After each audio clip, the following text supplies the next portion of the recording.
Hello అండి, ఎట్లున్నారు అందరూ? మేము బాగున్నాము, మీరు కూడా బాగున్నారు అనుకుంటున్నాము. మీ అందరినీ ఇప్పుడు ఒక యమ్మీ యమ్మీ డెజర్ట్ ప్లేస్కి తీసుకెళ్తున్నాం. రండి మరి వెళ్దాం. శౌర్య, ఏం చేస్తున్నారు? Getting cake. సో ఈరోజు మనం వెళ్తున్నాం కమారియా యమీని కాఫీ షాప్కి.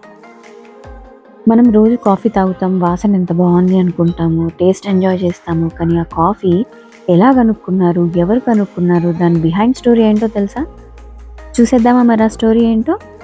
అనగనగా ఒక ఊర్లో ఒక మేకల కాపరి ఉండేవాడు అనమాట. రోజులాగే అతని మేకలన్నీ మేపడానికి తీసుకెళ్తూ ఉంటే ఆ రోజు పర్టికులర్గా తన మేకలన్నీ ఒక ఎర్రటి చిన్న చిన్న కాయలు లాంటి ఫ్రూట్స్ లాంటివి తినేసి రాత్రి అంతా ఫుల్గా యాక్టివ్గా ఉండి డ్యాన్స్ చేయడం మొదలుపెట్టాయంట ఆ మేకలన్నీ. ఏంటా ఇలా నా మేకలు ఏంటి పడుకోకుండా అన్నీ డ్యాన్స్ చేస్తున్నాయి ఏంటి, ఇవాళ స్పెషల్గా తిన్నది ఏంటి అంటే ఆ బెర్రీస్ లాంటి కాయలు మాత్రమే. సో నెక్స్ట్ రోజు వాళ్ళ టీచర్స్ దగ్గరికి మేకల కాపరి ఈ బెర్రీస్ అన్నిటిని తీసుకెళ్ళి ఇచ్చారంట. ఇవి తిన్నాక నా మేకలు ఫుల్ యాక్టివ్గా ఉన్నాయి, రాత్రంతా పడుకోలేదు, డ్యాన్స్ వేసాయి అని. ఏంటా ఇవన్నీ చూసి దాంతో ఒక బాటిల్లో నానబెట్టేసుకుని తాగితే బాగా చేదుగా ఉన్నాయంట. అప్పుడు వాళ్ళ టీచర్ కోపం వచ్చేసి, ఏంటి పిచ్చికాయలు చాలా చేదుగా ఉన్నాయి అని చెప్పేసి అక్కడ ఫైర్ పిట్ లాంటిది ఉంటే ఆ ఫైర్ పిట్లోకి ఇసిరేసాడంట ఆ బెర్రీస్ అన్నిటిని. సో అప్పటిదాకా చేదుగా ఉండి నచ్చని ఒకటేసారి ఫైర్ పిట్లో వేసేటప్పటికి ఆ బెర్రీస్ చాలా మంచి వాసన రోస్ట్ అయ్యి చక్కటి వాసనని బయటికి తీసుకొచ్చాయంట. సో అలా ఓకే, ఇలా పచ్చి తినకూడదు, రోస్ట్ చేసుకొని తినాలి అని చెప్పేసి అలా కాఫీని కనుక్కున్నారంట ఇథియోపియాలో ఫస్ట్ టైం.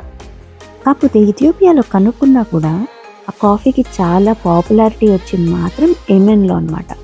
సో ఇప్పటికి కూడా Yemen coffee is kind of very popular and very tasty for it's smell and taste కానీ. సో అలాంటి యెమెన్ కాఫీ షాప్కి మిమ్మల్ని తీసుకొచ్చాను. అది మన కాఫీ స్టోరీ. కాఫీ పక్కన పెడితే ఈ కాఫీ షాప్లో డెజర్ట్స్ కూడా చాలా బాగున్నాయి. ఈ కుకీస్ అండి, $4 ఒక కుకీ పడుతుంది, కానీ ఇట్స్ రియలీ వర్త్ ఇట్. మేము పిస్టాచియో ఇంకా చాక్లెట్ ట్రై చేసాము. ఆ కుకీస్ మధ్యలో పిస్టాచియో బటర్ పెట్టాడు, మధ్యలో పప్పులు తగులుతుంది, వైట్ చాక్లెట్ తగులుతుంది. It was really good. And this is something very interesting. ఈ బేకరీలో హనీ కోమ్ కేక్ అంటారనమాట. స్వీట్ యట్ సేవరీ, మంచి దాని మీద మళ్ళీ హనీ కూడా డ్రిజిల్ చేశాడు. ఆ హనీ కోమ్ లాంటి దాంట్లో మంచి క్రీమ్ చీజ్ కూడా ఫిల్ చేశారనమాట.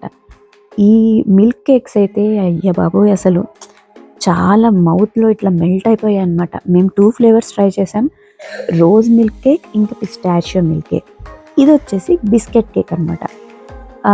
అక్కడ వాళ్ళ షాప్లో వాళ్ళు సజెస్ట్ చేశారు ఇది కూడా బాగుంటుంది అంటే బిస్కెట్ కేక్ కూడా ట్రై చేసాం. But milk cake was our favourite, తర్వాత బిస్కెట్ కేక్స్ వస్తున్నాయి. ఇదేంటి cheese cake, strawberry cheese cake కావాలని తీసుకున్నాడు మా శౌర్య. బాగుంది, ఇట్ వాజ్ వెరీ గుడ్. కాకపోతే ఆ పోర్షన్ మనం అంతా తినలేము, definitely we have to share అనమాట. That is a little heavy to eat by single person. ఆ తర్వాత honeycomb was our family favourite. అందరం we were like trying to grab a bit of honeycomb cake అనమాట. చాలా బాగుంది. ఇక్కడ బాగుందంటే ఆ పైన తీయగా డ్రిజిల్ చేసిన హనీ, సెసమీ సీడ్స్, మధ్యలో మళ్ళీ cream cheese cake cream cheese ఫిల్లింగ్తో it takes to another level అనమాట. మీ షాప్కి వెళ్తే మాత్రం కంపల్సరీ హనీకోమ్ కేక్ ట్రై చేయండి. మిల్క్ కేక్స్ ఆల్సో చాలా బాగున్నాయి if you are a fan of it. So అదండి, మరి మళ్ళీ కలుద్దాం, బాయ్.